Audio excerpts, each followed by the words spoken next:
Hi everybody, welcome once again, and in today's video I'm going to explain you the concept of price floor and how it leads to welfare loss. Price floor is the minimum price of a good set above the equilibrium price by the government to safeguard the interest of producers. Price floor is also set in terms of minimum wages to safeguard the interest of low skilled workers. This diagram represents demand and supply for a free market without any government intervention. So there is no price floor in this case. So the sum of consumer and producer surplus will be maximum. This represents consumer surplus, and this triangular area here represents producer surplus. So the sum of consumer and producer surplus here will be maximum in absence of any price floor. The government fixes price floor. This represents price floor, which is above the equilibrium price. So this price floor is legally binding. No producer will be selling the product at a price which is lower than the price floor. And the seller cannot be forced to sell the product at a price which is lesser than price floor. So in this case, as we can see, that as a result of price floor, the consumers, they have to pay higher price. Earlier they were paying this PE price, but after the imposition of price floor, they will be paying this price PF. So the consumer's surplus is reduced as a result of price floor. At the same time, the loss in consumer surplus is a gain for producer. So producer surplus will increase by some area, but there will be a welfare loss as a result of this price floor. As we can see here in this diagram, that the demand for the product at this increased price is less, whereas the supply of the product is more. So this results in a surplus in the market. Now, as a result of this surplus, there will be a welfare loss. As a result of price floor, there is a fall in consumer surplus. Earlier, consumer surplus was this whole triangle, but now only this small portion is consumer surplus. This small triangle A represents consumer surplus. Now, as far as producer surplus is concerned, even there will be a fall in producer surplus, because at this higher price, there is a fall in demand, and as a result of fall in demand, less quantity will be supplied. So, though producer's surplus has increased by this area, so the total producer surplus now is this.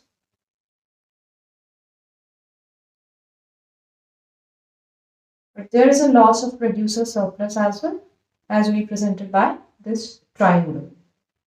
So this triangle C and D represents welfare loss or loss in social surplus, or what we call as deadweight loss as a result of price floor. The total deadweight loss or welfare loss as a result of price floor is represented by this triangle C plus D. Loss in producer surplus and loss in consumer surplus. Now let's move to another scenario in which we assume that the government buys all this surplus output. So in this case, there will be a shift in demand curve, rightward, when the government buys this excess supply. And in order to be price floor to be successful, it is believed that the government should actually intervene and buy the excess output so that the surplus will not create a problem for the producers or the farmers in this case.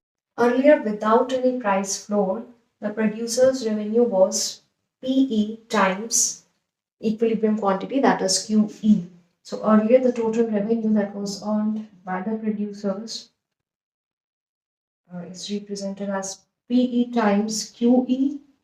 But after the government intervenes and buy this surplus output, the price that is received is PF, So total revenue is PF times the quantity now, that is QS. So we can clearly see this whole rectangle now represents producers' revenue. So the producers, they gain in terms of the revenue in terms of price floor.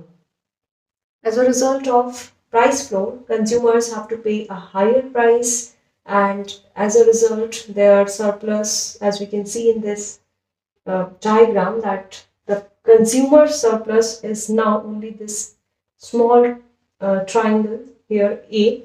Earlier it was this whole big triangle, as you can see, in terms of consumer surplus, but now as a result of price floor, since they have to pay a higher price and they are able to buy less number of units, so fall in demand. So overall, consumers suffer a loss as a result of price floor.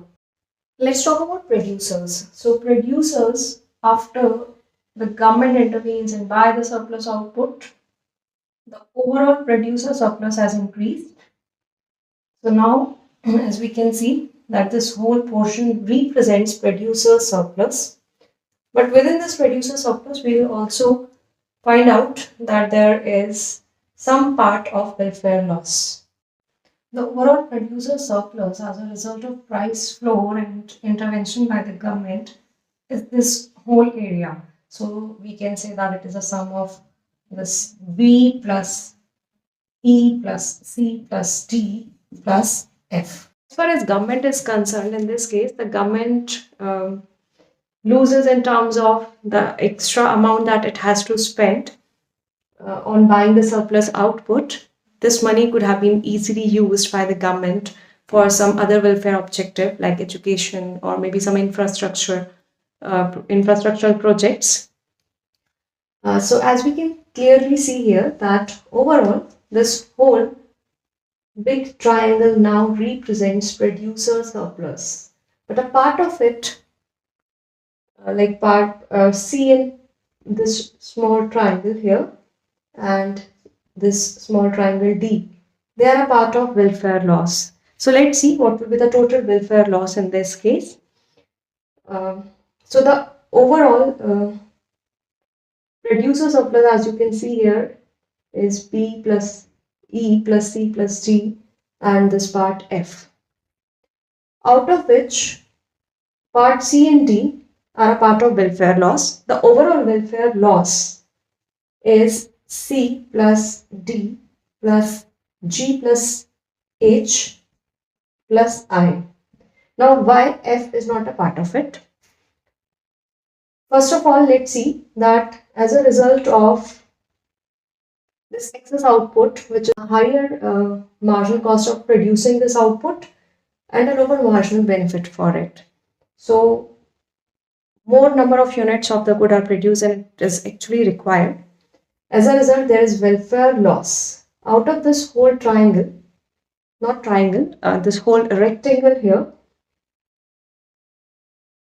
only part F is not a part of welfare loss. Rest C, D, G, H and I all are a part of welfare loss. Now, what is the reason behind it?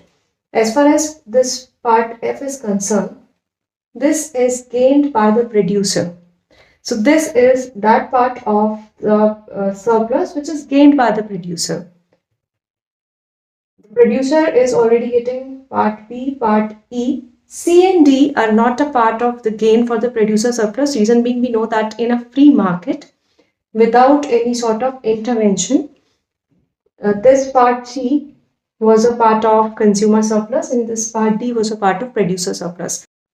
But now, since less number of units are demanded as compared to the free market, so therefore part C and D are lost in terms of consumer and producer surplus.